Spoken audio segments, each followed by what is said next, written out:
In this interview, we discuss the challenges that vapers in Taiwan face.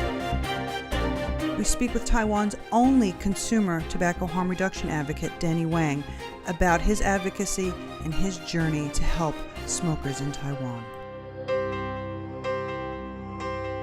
I'm Danny from Taiwan, and I started smoking from 20 years old when I was a college student. And I started vaping from 30. So right now I've been vaping for 4 years. Okay. Do you feel that since you've made the switch, you feel better about yourself, health-wise, financial? Yeah, for health it's much better, because we have a family history of blood pressure. So before, when I was smoking, the blood pressure would be 180. And after I switched to vaping, it's become 130 something. So it's decreased a lot. So that's great. Yeah, definitely. And for financial parts, in Taiwan, the cigarette is getting expensive. And luckily in Taiwan, the vaping much cheaper than cigarettes.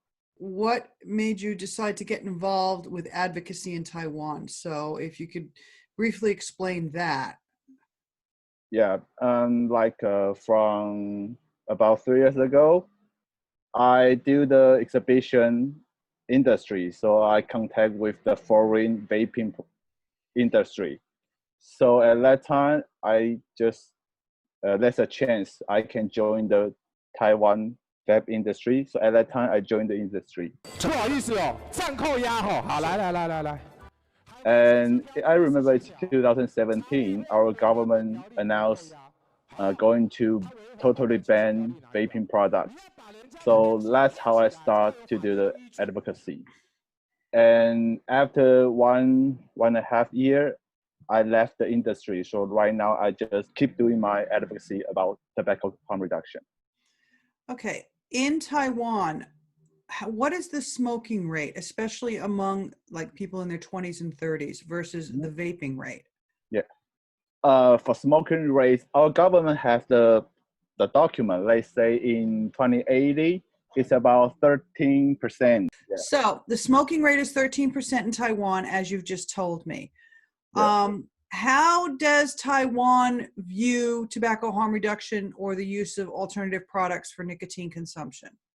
They think that tobacco harm reduction is just a big tobacco evil strategy to hook up young generation for addiction. That's how they think, always like this. So basically, they don't really think tobacco harm reduction is a legit path to quit smoking. Yeah. This is what we know.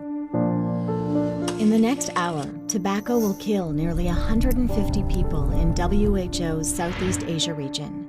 In a situation like that, where you're dealing with a government that believes that tobacco harm reduction is a tobacco company construct, okay? Mm-hmm. Do they have concerns about the smoking rate, or are they of the mind that if you want to quit, you need to either quit or die? Do they do NRT? Do they do cessation counseling? What do they do? Basically, our government just follow the rule, the guideline from WHO FCTC. So that's what all they do. Yeah, so basically, everything you can make from the suggestion from FCTC, they just follow the rule. Like counseling from the doctor, from the medical area, but because the FCTC right now, they don't recommend to do the TTHRA, so they just follow the rule. So, okay, we don't recommend because WHO said it, just like this. Okay. So how they to do the tobacco control? They just follow the WHO FCTC. How do you envision your advocacy going forward in that kind of an environment? What are your plans to educate, I guess, and advocate for safer nicotine in that kind of an environment?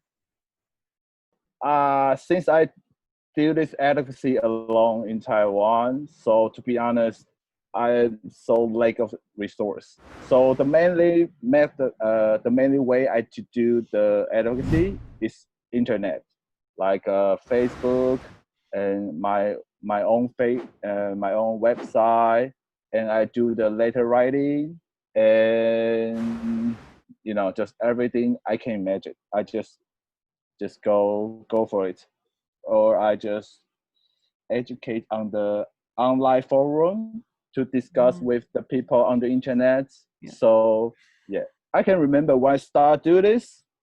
Yeah. Just like about 95 or 90% people against me, but right now I can feel okay. It's a little bit different. It's about 60% against me. I have some improvement, so I have to keep doing this. Yeah. So it's a slow process. It's an absolutely slow process. What is SmokeFree Taiwan? What do you see as the future for people who are interested in switching off of combustibles onto vaping? Do you see a time frame, a year frame? Do you have a plan in your head, or do you have a 5-year plan? Let's just say in 5 years, I hope this is where we're going to be. In my opinion, I think it will take about 3 to 5 years to legalize THRA products in Taiwan. The time we need. This is my opinion right now. Yes. Have you gotten any backlash from the anti-THR people? Okay, no.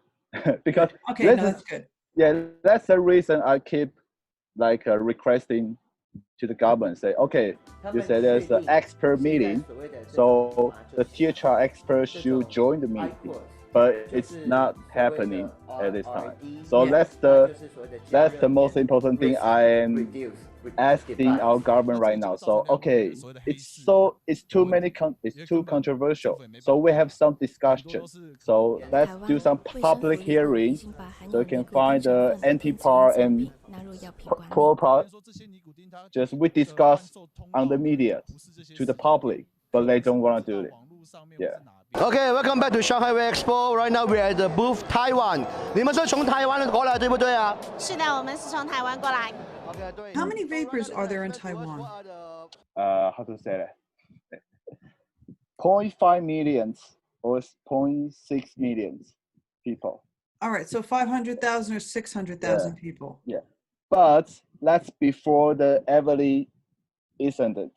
Okay. The people number will go down, but we don't know the exactly number. Because nobody's tracing it. Yeah. Okay. Well, Danny, thank you for taking the time to redo this with me. Yep. Thank you so much. Thank you.